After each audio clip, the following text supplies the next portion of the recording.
আসসালামু আলাইকুম, সবাইকে স্বাগত জানাচ্ছি বিদ্যাবাড়ির আজকের ক্লাসটা বেসিক্যালি আমরা নিব হচ্ছে সাধারণ জ্ঞান নিয়ে, এবং সাধারণ জ্ঞানের যে কোশ্চেনগুলো আছে সেই কোশ্চেনগুলো নিয়ে আমরা আলোচনা করব। বিকজ আমরা কোশ্চেন অ্যানালাইসিস করব। বেসিক্যালি আমরা যেটা করব সেটা হচ্ছে আজকে সাধারণ জ্ঞানের যেই সমস্ত প্রশ্নগুলো বিসিএস পরীক্ষায়, প্রাইমারি পরীক্ষা আসে, এইরকম গুরুত্বপূর্ণ প্রশ্নগুলো আজকের ক্লাসে আমরা আলোচনা করব এবং আজকের ক্লাসে আমরা এই জিনিসগুলো দেখব। সো আজকের ক্লাসে আপনাদের সাথে আমি আছি শরীফুল ইসলাম অভ্র। আমি বিদ্যাবাড়িতে সাধারণ জ্ঞান ক্লাস নেই। সো আজকে আমি আপনাদের সাথে থাকবো এবং এই পুরো সময়টা জুড়ে আমি আপনাদেরকে গুরুত্বপূর্ণ কিছু প্রশ্ন দেখাবো, যে প্রশ্নগুলো সকল পরীক্ষাগুলোতে চলে আসে।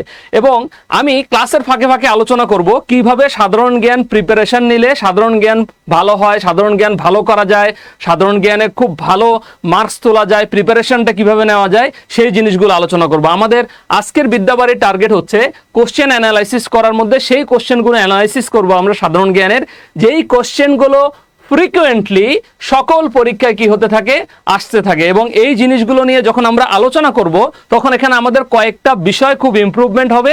সেটা হচ্ছে আমরা কি ধরনের কোশ্চেন আসে পরীক্ষায় সেটা আমরা জানতে পারবো। আমরা এখানে জানতে পারবো যে কোশ্চেনের ধরন কি, বা কোশ্চেন কি টাইপের আসে, কি প্যাটার্নের আসে, আমরা কিভাবে অ্যান্সার করব, প্লাস এর সাথে অ্যাসোসিয়েটেড আর কি ধরনের কোশ্চেন আসে সেই জিনিসগুলো আমরা জানবো। তো প্রিয় শিক্ষার্থীরা, আজকের ক্লাসটা আমরা শুরু করছি, ঠিক কেমন?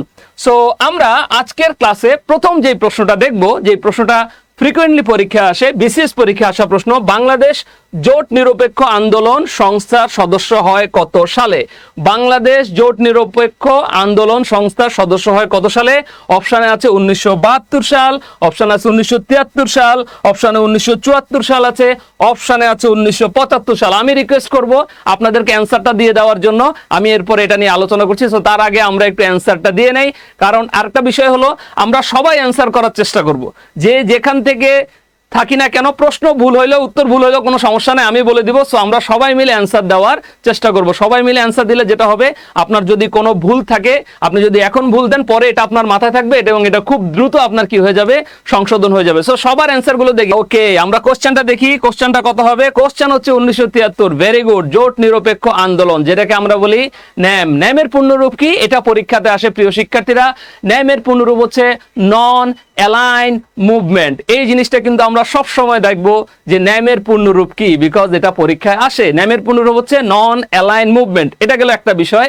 2 নাম্বার বিষয় হচ্ছে জোট নিরপেক্ষ আন্দোলন, ন্যামের প্রতিষ্ঠা হয় কেন, ন্যামের প্রতিষ্ঠাতা হওয়ার কারণ কি, এই বিষয়গুলো আমরা সবসময় দেখার চেষ্টা করব। এবং যারা আমাদের বিদ্যাবাড়িতে বিসিএস এর ক্লাস করেন, প্রাইমারির ক্লাস করেন, সেই জায়গাগুলোতে কিন্তু আমরা এটা সম্পূর্ণভাবে কি করি, আলোচনা করি। আমরা দেখতে পাই দ্বিতীয় বিশ্বযুদ্ধের পরে যখন স্নায়ুযুদ্ধ শুরু হয়, স্নায়ুযুদ্ধের সময় যুগোস্লাভিয়া, ভারত এরকম আরো কিছু দেশ একসাথে হয়ে যে সংগঠনটা গঠন করে, যেটাকে বলা হয় ন্যাম, যেটার পূর্ণরূপ হচ্ছে নন অ্যালাইড মুভমেন্ট। ঠিক আছে?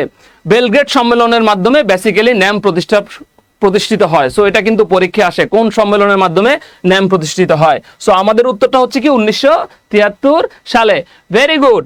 আচ্ছা, এইবার আমরা দেখব ইতিহাস বিখ্যাত ট্রয় নগরী কোথায় অবস্থিত। ইতিহাস বিখ্যাত ট্রয় নগরী কোথায় অবস্থিত? অপশানে আছে গ্রিসে, অপশানে আছে ইতালিতে, অপশানে আছে তুরস্কে, অপশানে আছে সিরিয়াতে। প্রিয় শিক্ষার্থীরা, আমাদের টার্গেট হচ্ছে আজকে ইম্পর্টেন্ট কোশ্চেনগুলো দেখায় দেওয়া এবং এটা চোখের সামনে ভিজিবল হলে যাতে প্রশ্নগুলো আমরা বলতে পারি। আমি সবার থেকে চাচ্ছি, একটু অ্যান্সারগুলো চাচ্ছি। ইতিহাস বিখ্যাত ট্রয় নগরী কোথায় অবস্থিত? ইতিহাস বিখ্যাত ট্রয় নগরী কোথায় অবস্থিত? সো অ্যান্সারটা আমরা একটু দেখে নেই সবাই। অ্যান্সারটা হচ্ছে তুরস্কে। ট্রয় নগরী কেন তুরস্কে অবস্থিত? এটা খুবই বিখ্যাত একটা নগরী, কারণ ট্রয় যুদ্ধের সাথে এটা রিলেটেড ছিল। দ্যাটস ওয়াই এটা কিন্তু প্রচুর পরিমাণে পরীক্ষা আসে। সো এই জিনিসটা আমরা একটু দেখার চেষ্টা করব সবাই সব সময়। এর পরের প্রশ্নটা আমরা দেখি, রোসাটম যে দেশের জাতীয় পরমাণু সংস্থা। প্রিয় শিক্ষার্থীরা, এই প্রশ্নটা এইবারে আপনাদের যে কোনো পরীক্ষার জন্য, গভর্নমেন্ট পরীক্ষার জন্য এটা অনেক ইম্পর্টেন্ট একটা প্রশ্ন। রোসাটম যে দেশের জাতীয় পরমাণু সংস্থা। রোসাটম কোন দেশের জাতীয় পরমাণু সংস্থা? রোসাটম কোন দেশের জাতীয় পরমাণু সংস্থা? কোন দেশের? আমরা একটু অ্যান্সার দিয়ে দেই। আমরা অ্যান্সার দেই সবাই মিলে। রোসাটম কোন দেশের পরমাণু সংস্থা? আমরা রোসাটম যে দেশের জাতীয় পরমাণু সংস্থা, এটা কিন্তু পরীক্ষায় আসে। উত্তর আমি বলে দেই, এটা হলো রাশিয়া। অনেকেই আপনারা সঠিক উত্তর দিয়েছেন, আপনাদের সবাইকে ধন্যবাদ জানাচ্ছি সঠিক উত্তর দেওয়ার জন্য। প্রিয় শিক্ষার্থীরা, আমরা জানি রাশিয়া হচ্ছে পৃথিবীর সবচাইতে বড় দেশ হচ্ছে রাশিয়া, এবং বর্তমানে আমরা দেখতেছি গত 2 বছর ধরে রাশিয়া এবং ইউক্রেনের মধ্যে যুদ্ধ হচ্ছে। সো এই যুদ্ধের বিষয়টা আমরা একটু ভালো মতো খেয়াল করব, কারণ এই জায়গা থেকে প্রচুর পরিমাণে কি আসে, প্রশ্ন আসে। সো এই জায়গাগুলো আমরা ভালো মতো কি করব, ফোকাস রাখার চেষ্টা করব, কারণ এই জায়গা থেকে রেগুলারলি কি আসে, প্রশ্ন আসে। ঠিক আছে, এরপরে আমরা দেখি আফ্রিকান ইউনিয়ন কোন অঞ্চলের জোট। প্রিয় শিক্ষার্থীরা, এই উত্তরটা আপনাদের থেকে একটু চাচ্ছি। আফ্রিকান ইউনিয়ন কোন অঞ্চলের জোট? Atlantic, America, Asia, Africa? আপনারা কাইন্ডলি একটু কমেন্ট করেন, আফ্রিকান ইউনিয়ন কোন অঞ্চলের জোট। প্রিয় শিক্ষার্থীরা, সংগঠন এবং সংস্থাগুলো, আমরা সব সময় সংগঠন সংস্থাগুলো থেকে আমাদের প্রশ্ন আসে, এবং সংগঠন সংস্থা যারা আমরা পড়ি তারা অনেকে আমরা বুঝতে পারি না যে সংগঠনের কোন জায়গাগুলো আমরা পড়ব। সো যারা সংগঠন সংস্থা পড়ি তাদের কাছে বলে রাখি, সংগঠন সংস্থা থেকে প্রতিনিয়ত সরকারি পরীক্ষাগুলো সবগুলোতে, সরকারি বেসরকারি সব জায়গায় প্রশ্ন আসে।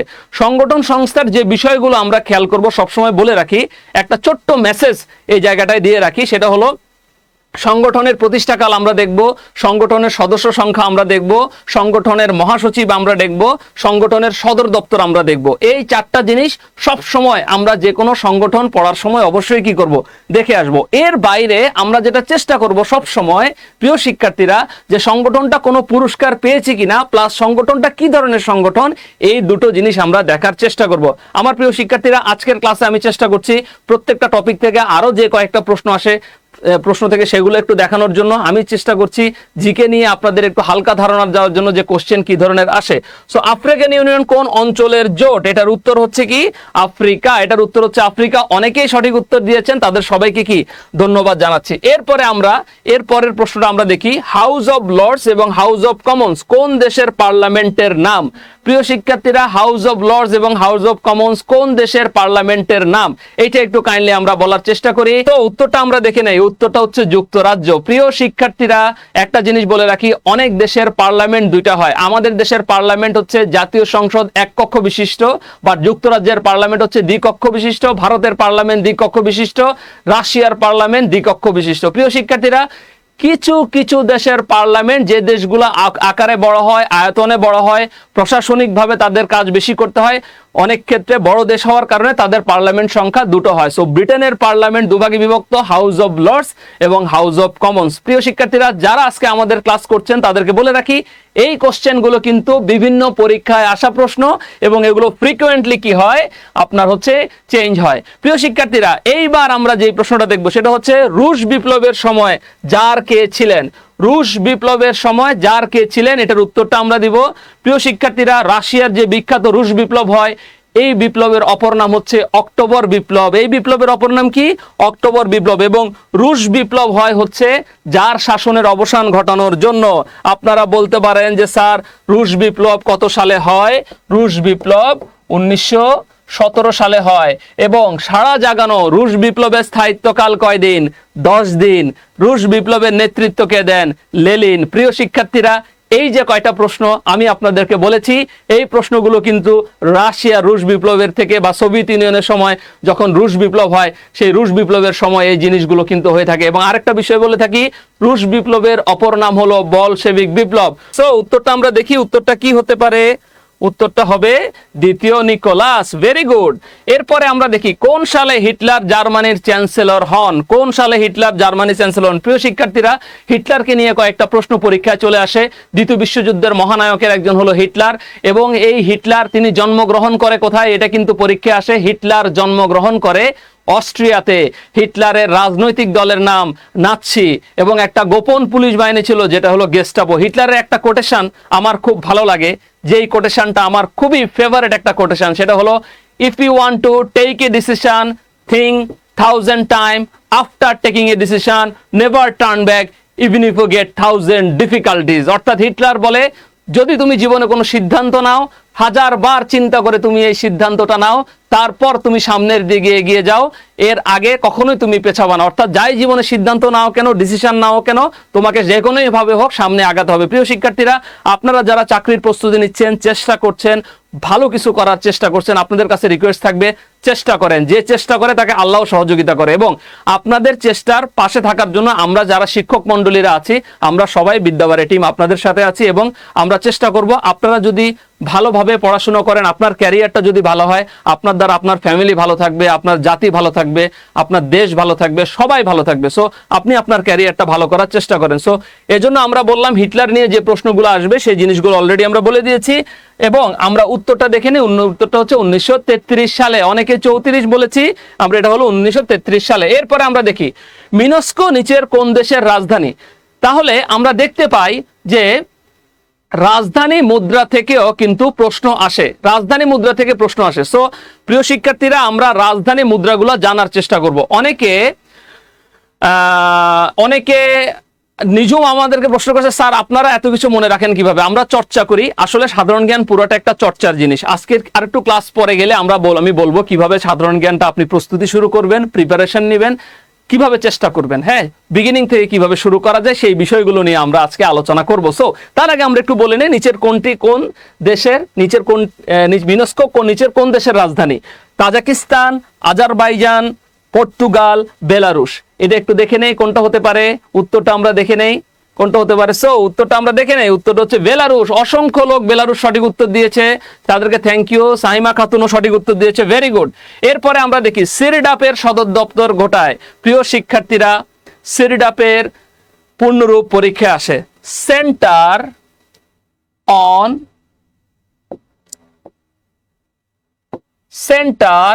On integrated rural development for Asia and Pacific. সিরডাপের সদর দপ্তর কোথায়? এটা পরীক্ষায় আসে। সিরডাপ হচ্ছে FAO-র একটি সংগঠন, ঠিক আছে, ফুড অ্যান্ড এগ্রিকালচারাল অর্গানাইজেশন। সিরডাপের সদর দপ্তর কোথায়? ওকে, উত্তর হচ্ছে চামেলি হাউস। এর পরের প্রশ্নটা আমরা দেখাই, ওআইসি এর বর্তমান সদস্য কতটি? প্রিয় শিক্ষার্থীরা, OIC organisation of Islamic cooperation, OIC প্রতিষ্ঠা লাভ করে কারণ আলাকসা মসজিদকে আগুন লাগানোর ঘটনাকে কেন্দ্র করে ওআইসি প্রতিষ্ঠা লাভ করে। ওআইসির সদর দপ্তরটা আমরা দেখব, ওআইসির পূর্ণরূপ দেখব, এই জায়গাগুলো থেকে সবসময় প্রশ্ন আসে। আর ওআইসি সদস্য সংখ্যা সবসময় এখান থেকে কি আসে? প্রশ্ন আসে। প্রিয় শিক্ষার্থীরা, আমি একটু আপনাদের কাছ থেকে এটার অ্যান্সারটা জানতে চাচ্ছি। এটার অ্যান্সার 53, 55, 57 এবং 58 কোনটা হতে পারে? উত্তরগুলো একটু জানতে চাই। প্রিয় শিক্ষার্থীরা, একটা জিনিস বলে রাখি, ওই যে সংগঠন সংস্থার ক্ষেত্রে আমি বললাম সংগঠনের প্রতিষ্ঠাকাল, সদস্য সংখ্যা, সদর দপ্তর, মহাসচিব, এই জিনিসগুলো সবসময় আমরা দেখব এবং যে কোনো সংগঠনের ইতিহাসগুলো আমরা চেষ্টা করব আমরা ক্লাসে ইতিহাসগুলো বলে নেই। যারা পরে জয়েন করেছি তাদের জন্য একটু বলছি, আজকের ক্লাসটা বেসিক্যালি আমরা সাধারণ জ্ঞানের যেই প্রশ্নগুলো পরীক্ষায় আসে এটা আমরা চেষ্টা করছি আপনাদেরকে দেখানোর জন্য ফ্রিকোয়েন্টলি, নাম্বার 1। নাম্বার 2 বিষয় আমরা যেটা চেষ্টা করছি আজকের ক্লাসে, যে সাধারণ জ্ঞানের কি টাইপের প্রশ্ন আসে, কি ধরনের প্রশ্ন আসে, একটা জায়গায় ভালো করতে গেলে কি টাইপের প্রশ্ন আসে, এই জিনিসগুলো জানাটা কিন্তু খুব গুরুত্বপূর্ণ। সো আমরা সকল কিছু নিয়ে এটা চেষ্টা করেছি। বেসিক্যালি আজকের প্রশ্নগুলো সরকারি বিভিন্ন পরীক্ষা প্লাস 39 থেকে 44তম বিসিএস পর্যন্ত পরীক্ষার প্রশ্নগুলো এখানে আমরা ইনকর্পোরেট করার চেষ্টা করেছি। আরো বাকি যে প্রাইমারির পরীক্ষা সহ অন্যান্য সরকারি পরীক্ষারও কিছু প্রশ্ন আমরা এখানে নিয়েছি। সো উত্তর হবে কি? 57। যারা 57 বলেছি, ভেরি গুড। এরপরে আমরা দেখি বিশ্ব ব্যাংক কবে বাংলাদেশকে নিম্ন মধ্যম আয়ের দেশ হিসেবে তালিকাভুক্ত করে? এটার উত্তরটা আমি বলে দেই। এটার উত্তরটা হবে 1 জুলাই 2015 সালে। প্রিয় শিক্ষার্থীরা, ওয়ার্ল্ড ব্যাংক অত্যন্ত গুরুত্বপূর্ণ। ওয়ার্ল্ড ব্যাংক কেন প্রতিষ্ঠা লাভ করে? IMF কেন প্রতিষ্ঠা লাভ করে? ওয়ার্ল্ড ব্যাংক এবং IMF এর প্রতিষ্ঠার পেছনে কি কি কারণ আছে? ওয়ার্ল্ড ব্যাংকের সদর দপ্তর কোথায়? যুক্তরাষ্ট্রের ওয়াশিংটন ডিসিতে। IMF এর পূর্ণরূপ কি? International monetary fund. এই প্রত্যেকটা জিনিস আমরা একটু জানার চেষ্টা করব, কারণ এই জিনিসগুলো থেকে প্রশ্ন আসে। আমি চেষ্টা করি আমার প্রত্যেকটা ক্লাসে একটু ভালো গাইডলাইন দেওয়ার জন্য, যাতে আমার ছেলেমেয়েরা যারা আমার ক্লাস করে, আমার ছাত্রছাত্রীরা যারা ক্লাস করে, বিদ্যাবাড়িতে যারা ক্লাস করে, তারা যাতে একটা ভালো গাইডলাইন পায়। সো আমি চেষ্টা করছি এজন্য সাধারণ জ্ঞানের পাশাপাশি অ্যাসোসিয়েটেড বিষয়গুলো কিভাবে আসে সেটা আপনাদেরকে কি করার জন্য, বলার জন্য। প্রিয় শিক্ষার্থীরা, এই প্রশ্নটা খুবই গুরুত্বপূর্ণ। আমরা দেখি এই যে জায়গা থেকে প্রচুর পরিমাণে প্রশ্ন আসে। বাংলাদেশ সরকার কোন খাত থেকে সর্বোচ্চ রাজস্ব আয় করে? আমি একটু অ্যান্সার গুলো জানতে চাচ্ছি। সো উত্তরটা আমরা দেখি মূল্য সংযোজন কর, যেটাকে বলা হয় ভ্যাট। ভ্যাট মানে হচ্ছে ভ্যালু অ্যাডেড ট্যাক্স। প্রিয় শিক্ষার্থীরা, 1 জুলাই 1991 সালে বাংলাদেশের প্রথম ভ্যাট বা ভ্যালু অ্যাডেড ট্যাক্স সরকার আরোপ করে এবং ভ্যাটের থেকে সরকার সবচেয়ে বেশি রাজস্ব আয় করে। আমরা অর্থনীতি নিয়ে সবসময় ভালো করে জানবো, কারণ অর্থনীতি নিয়ে যে কোনো সরকারি পরীক্ষায়, বিশেষ করে ব্যাংকের, বিসিএস এর সব জায়গায় কি আসে, প্রশ্ন এসে থাকে। প্রিয় শিক্ষার্থীরা, ক্লাস কেমন লাগছে আমরা একটু কমেন্ট করি। যদি ক্লাস ভালো লাগছে বা ক্লাস কেমন লাগছে, বুঝতে পারছি কিনা, সবকিছু ওকে আছে কিনা, আমরা একটু কমেন্ট করি। ক্লাস কেমন লাগছে আপনাদের সবার, এবং আমরা চেষ্টা করতেছি যাতে ক্লাসটা আপনাদের ভালো লাগে ওইভাবে নেওয়ার জন্য। সো আপনারা যেভাবে চেষ্টা করুন। একজন বলছে, স্যার আপনি কি বিদ্যাবাড়িতে নিও কিনা? আমি আসলে ক্লাস নিচ্ছি গত 17 বছর ধরে। সো আমার শিক্ষকতার বয়স হচ্ছে আজকে 17 বছর, 17 ইয়ার্স।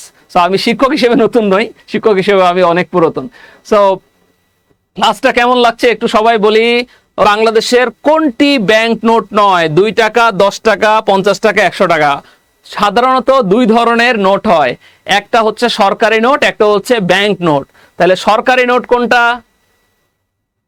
কামরুন নাহার বলছে আলহামদুলিল্লাহ, অদৃশ্যের রাজকন্যা বলছে ক।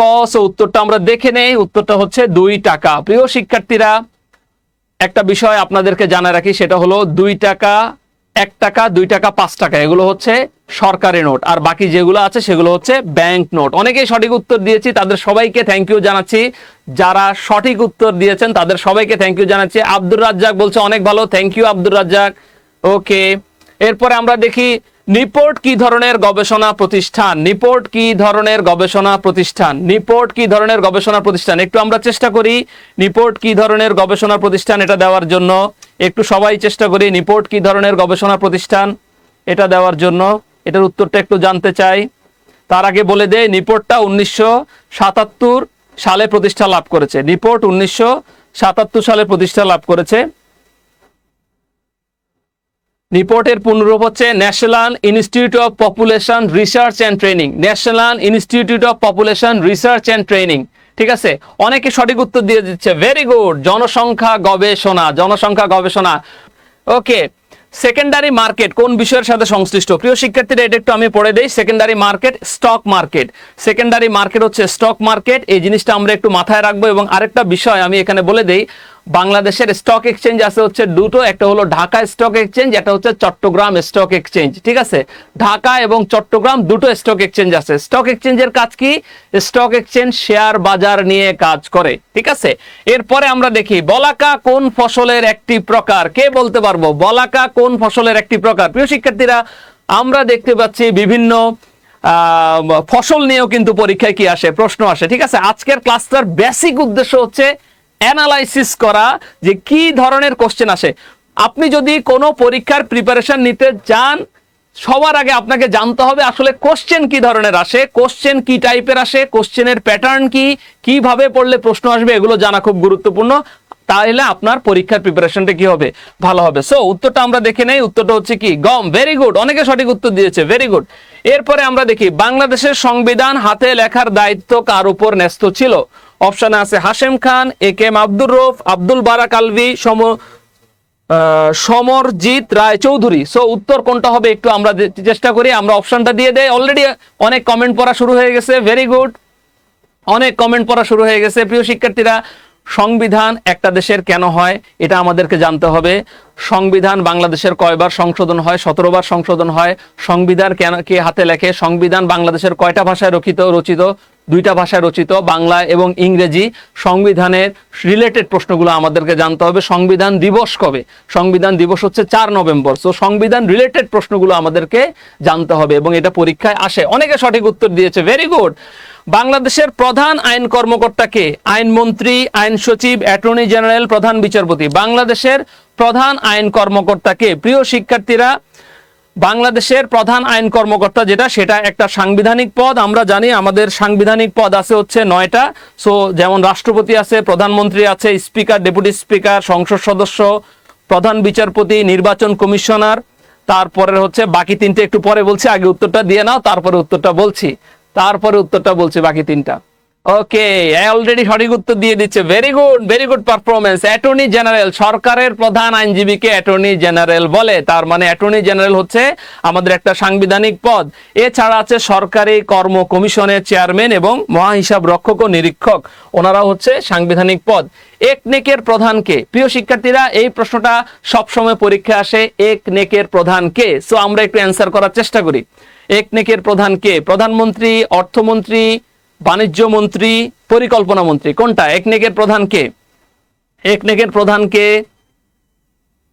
একনেকের প্রধানটাকে আমরা একটু চেষ্টা করি একনেকের প্রধানকে দেওয়ার জন্য। সো একনেকের প্রধানটা আমরা একটু চেষ্টা করি। একনেকের প্রধানকে আমি অলরেডি আপনাদের অনেক কমেন্ট দেখতে পাচ্ছি এখানে। একনেকের প্রধানটাকে, সো একনেকের প্রধানকে? প্রধানমন্ত্রী, মাননীয় প্রধানমন্ত্রী, উনি হচ্ছেন একনেকের প্রধান।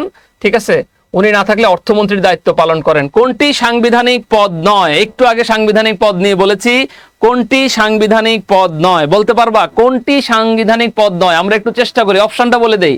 কোনটি সাংবিধানিক পদ নয়? কতে আছে প্রধান নির্বাচন কমিশনার, খতে আছে চেয়ারম্যান সরকারি কর্ম কমিশন, গতে আছে চেয়ারম্যান জাতীয় মানবাধিকার কমিশন, ঘতে আছে মহাহিসাব নিরীক্ষক ও নিয়ন্ত্রক। প্রিয় শিক্ষার্থীরা, আমাদের সাংবিধানিক পদ হচ্ছে 9টা।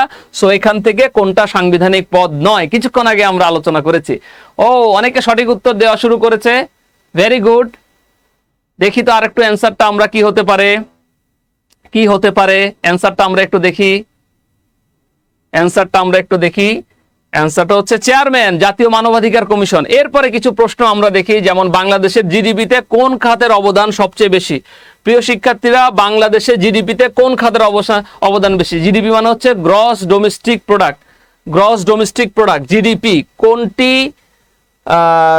গ্রস ডোমেস্টিক প্রোডাকশন কোনটিতে হচ্ছে জিডিপিতে অবদান বেশি? আমরা একটু দেখে নেই উত্তর কোনটা হতে পারে। ও, এটা তো সবাই পারতেছে, ভেরি গুড। সেটা হচ্ছে সেবা খাত, দ্বিতীয় হচ্ছে শিল্প খাত, তৃতীয় হচ্ছে কৃষি খাত। কেমন? ওকে প্রিয় শিক্ষার্থীরা, আমাদের 46তম বিসিএস এর বিষয় একটু বলছি। 46তম বিসিএস এ আমাদের অলরেডি কয়েকটা ব্যাচের ক্লাস চলছে এবং সেই ব্যাচের মধ্যে আছে গোল্ড লাইভ ব্যাচ নাম্বার 9 এর অলরেডি ভর্তি শুরু হয়ে গিয়েছে। প্লাস হচ্ছে আমাদের 47 বিসিএস এর জন্য অ্যাডভান্স গোল্ড লাইভ ব্যাচ যেটা, সেটাও চলছে, সেখানেও ক্লাস চলছে। সো আপনারা যারা ভর্তি হতে চান তারা এই ব্যাচগুলোতে কি হতে পারবেন, ভর্তি হতে পারবেন। এবং ভর্তি হওয়ার জন্য এই নাম্বারগুলোতে আপনারা হচ্ছে যোগাযোগ করবেন। এই নাম্বারগুলোতে আপনাকে সম্পূর্ণ প্রকার সাপোর্ট দিবে ভর্তি হওয়ার জন্য। সো ভর্তি রিলেটেড কোনো ইনফরমেশন যদি আপনাদের লাগে, আপনারা এই নাম্বারগুলোতে ফোন দিবেন এবং এখানে ভর্তি হবেন। এবং আমাদের এখানে যারা ক্লাস নিচ্ছেন তারা বিসিএস এর স্বনামধন্য পুরনো ফ্যাকাল্টিরা, সিনিয়র ফ্যাকাল্টিরা ক্লাস নিচ্ছেন। আমাদের শ্রদ্ধেয় মুকুল স্যারের ও তত্ত্বাবধানে বিসিএস ক্লাসটা আমাদের এখানে পরিচালিত হয়। সো আপনারা এই জায়গাগুলোতে ক্লাসগুলো করতে পারেন। এছাড়া প্রাইমারি ভর্তির জন্য আপনারা এখানে যোগাযোগ করতে পারেন। এরপরের প্রশ্নটা প্রিয় শিক্ষার্থীরা, আমরা এরপরে চলে যাই। একজন জিজ্ঞেস করছে, স্যার আপনার নাম কি? অলরেডি নাম দেওয়া ছিল, আমার নাম হচ্ছে শরীফুল ইসলাম, ডাক নাম হচ্ছে অভ্র। ওকে স্যার, আমার নাম বলেন নাই তাই আর আনসার করবো না, ঠিক আছে, বলে দিলাম মিতু।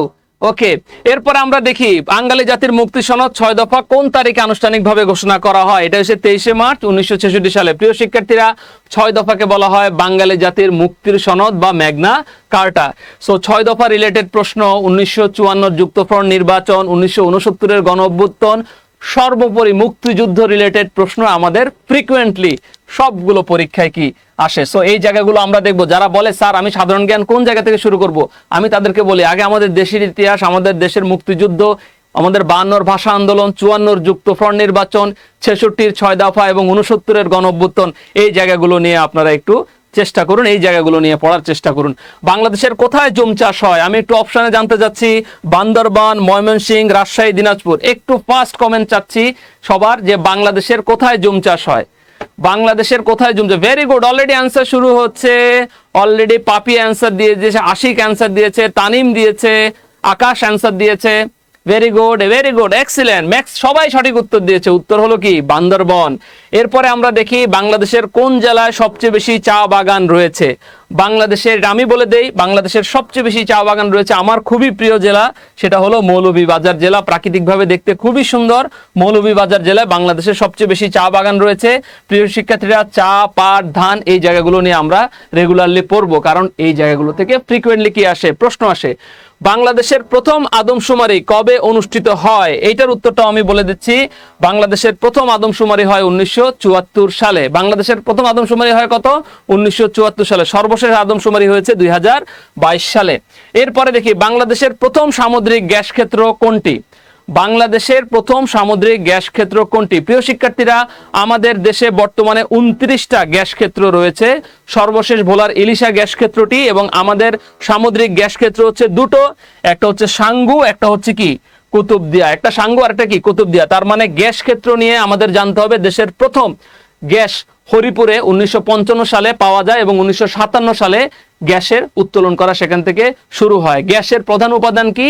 মিথেন। গ্যাস সবচেয়ে ব্যবহৃত হয় কোন ক্ষেত্রে? গ্যাস সবচাইতে ব্যবহৃত হয় বিদ্যুৎ উৎপাদনে। এই জায়গাটা আমরা চেষ্টা করব। বঙ্গবন্ধু শেখ মুজিবুর রহমানের অসমাপ্ত আত্মজীবনী প্রথম প্রকাশিত হয় কত সালে? বঙ্গবন্ধু শেখ মুজিবুর রহমান আমাদের জাতির জনক, ওনার অসমাপ্ত আত্মজীবনী প্রথম কবে প্রকাশিত হয়? এই জিনিসটা একটু বলে রাখি, সেটা হচ্ছে 2012 সালে। কারাগারের রোজনামা, এটাও বঙ্গবন্ধু শেখ মুজিবুর রহমানের রচিত আরেকটি বই। ঠিক আছে। কোনটি যমুনা নদীর উপনদী? তার মানে নদ নদী নিয়ে কিন্তু আমাদের সব সময় কি আসে? প্রশ্ন আসে। আমরা একটু দেখে নেই যমুনা নদীর উপনদী কোনটা, তিস্তা নদী, নদীর উৎপত্তি কোন জায়গা থেকে, উপনদী কি, শাখা নদী কি, এই জায়গাগুলো থেকেও প্রিয় শিক্ষার্থীরা প্রশ্ন আসে। এরপরটা দেখে নেই, বাংলাদেশের প্রধান বীজ উৎপাদনকারী সংস্থা বা প্রতিষ্ঠান কোনটি? এইটার একটু উত্তর আশা করছি। বাংলাদেশের প্রধান বীজ উৎপাদনকারী সরকারি প্রতিষ্ঠান কোনটি? বাংলাদেশের প্রধান বীজ উৎপাদনকারী সরকারি প্রতিষ্ঠান কোনটি? এখান থেকে একটু প্রশ্ন উত্তর আশা করছি সবার উত্তর আশা করছি এখান থেকে একটু সবার এখান থেকে উত্তর আশা করছি। ক্লাসটা একটু শেয়ার দেওয়ার জন্য বলছি, বিকজ এই ক্লাসটা প্রত্যেকটা মানুষের একটা উপকারে আসবে।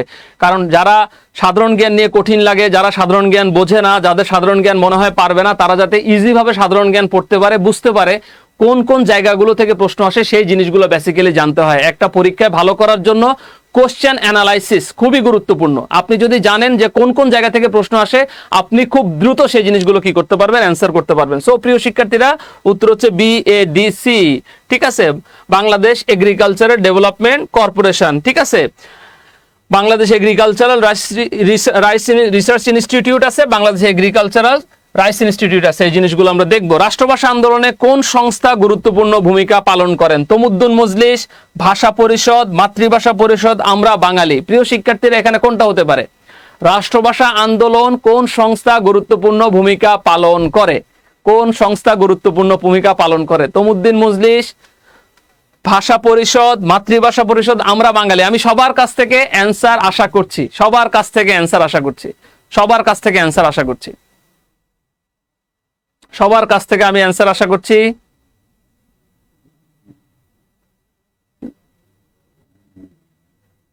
সবাই অ্যান্সার করছে অলরেডি, ভেরি গুড।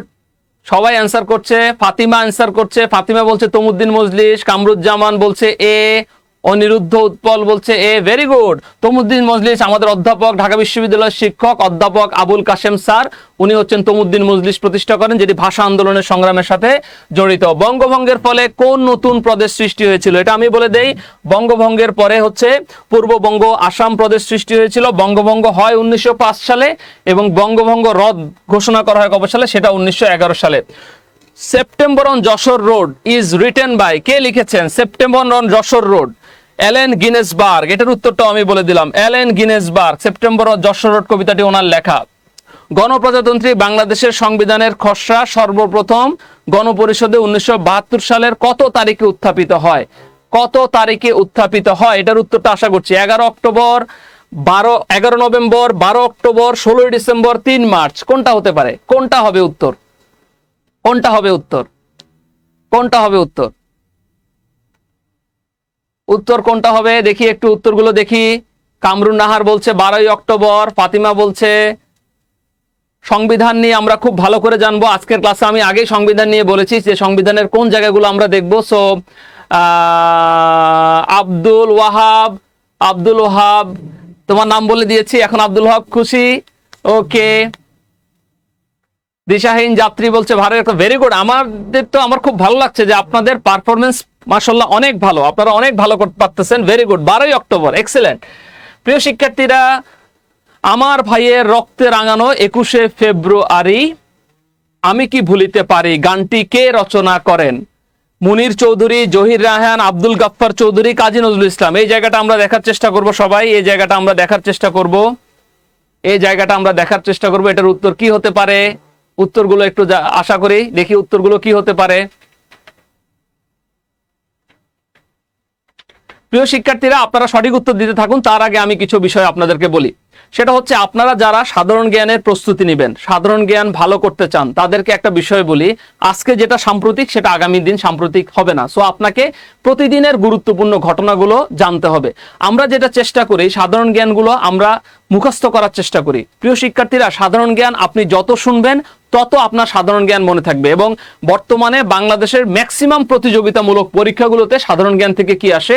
প্রশ্ন আসে। সো সাধারণ জ্ঞান যদি আপনি ভালো করতে চান, সবার আগে আপনাকে যে জিনিসগুলো চেঞ্জ হয় না বা পরিবর্তন হয় না, ওই জায়গাগুলোকে আপনি দেখার চেষ্টা করবেন। যেমন ধরেন, আপনার মুক্তিযুদ্ধ আমাদের পরিবর্তন হয় না তথ্য, এই জায়গা থেকে আমরা প্রশ্ন দেখব।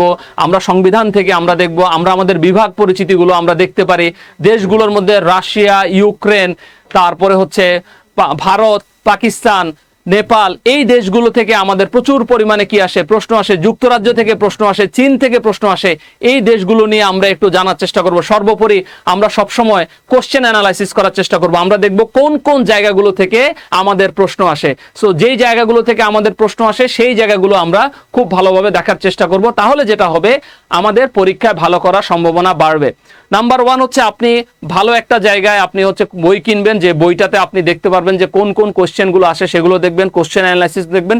সেকেন্ড হচ্ছে, আপনাকে ভালো একটা টিচারের আন্ডারে ভালো একটা প্ল্যাটফর্মে ক্লাস করতে হবে। সেই জন্য আমরা বিদ্যাবাড়ি আপনাদের সাথে আছি। বিদ্যাবাড়ি সবসময় সকল শিক্ষক বিদ্যাবাড়ির অসাধারণ ক্লাস নেয়। আপনারা বিদ্যাবাড়ির ক্লাসগুলোতে অ্যাটেন্ড করেন, দেখেন। কোনো কোশ্চেন থাকলে আমাদেরকে করবেন। আমাদের সকল শিক্ষকরা ক্লাস নিয়ে থাকেন, সিনিয়র টিচাররা। সিনিয়র বলতে সবাই অনেক বছর ধরে মার্কেটে আমাদের ক্লাস নেন, সবাই আমাদের মুকুল স্যারের তত্ত্বাবধানে ক্লাস নেন। সো এই ক্লাসগুলো আপনি করবেন, করে আপনি দেখার চেষ্টা করবেন। আপনার কোনো প্রবলেম থাকলে আপনি আমাদেরকে জানাবেন। এবং এত সুন্দর একটা প্ল্যাটফর্ম, যে আমি ঢাকাতে বসে আজকে সারা বাংলাদেশে সবার ক্লাস করাচ্ছি। সো এটা কিন্তু অনেক সুন্দর একটা প্ল্যাটফর্ম। যুগ এগিয়ে যাচ্ছে। সো আপনিও প্রচুর পরিমাণে এগিয়ে যাওয়ার চেষ্টা করবেন, এবং আপনি চেষ্টা করবেন যাতে আপনার প্রিপারেশনটা ভালো হয়। কারণ আপনি সব সময় চেষ্টা করবেন স্বপ্ন দেখার জন্য। একজন মানুষ যত স্বপ্ন দেখে তত সে সামনের দিকে আগাইতে পারে, তত সে ভালো করতে পারে। সো স্বপ্ন দেখবেন, স্বপ্ন বাস্তবায়ন করার জন্য আপনাকে আগাতে হবে। সেই আগানোর জন্য আপনি বিদ্যাবাড়িকে বেছে নেন, বিদ্যাবাড়ি আপনার সাথে থাকবে। প্লাস আরেকটা বিষয় আপনাদেরকে বলে রাখি, সেটা হলো যে আমরা ক্লাসের মধ্যে প্রত্যেকটা জিনিস ডিটেলস আলোচনা করি। এই যে আজকের ক্লাসটা আমরা দিয়েছি, এই ক্লাসটার মধ্যে বেসিক্যালি আমরা চেষ্টা করেছি আপনাদেরকে সকল বিষয়গুলোকে নিয়ে বলার জন্য, সাধারণ জ্ঞানের যে কোন কোন জায়গাগুলো থেকে বা কোন কোন টপিকগুলো থেকে প্রশ্ন আসে সেই জিনিসগুলো আমরা বলার চেষ্টা করেছি। প্রিয় শিক্ষার্থীরা, এরপরে আমরা উত্তরটা একটু দেখে নেই। এই প্রশ্নটার উত্তর কি হতে পারে? এটা হচ্ছে আব্দুল গাফফার চৌধুরী। এরপরে আমরা দেখি, কোন দেশ বাংলা ভাষাকে তাদের অন্যতম রাষ্ট্রভাষা হিসেবে স্বীকৃতি দিয়েছে? এটার একটু উত্তর জানতে চাচ্ছি। কোন দেশ বাংলা ভাষাকে তাদের অন্যতম রাষ্ট্রভাষা হিসেবে স্বীকৃতি দিয়েছে? Siberia, Namibia, Haiti, Sierra Leone. এটা আমাদের জন্য অনেক সম্মানের। প্রিয় শিক্ষার্থীরা, বলে রাখি, বাংলাদেশ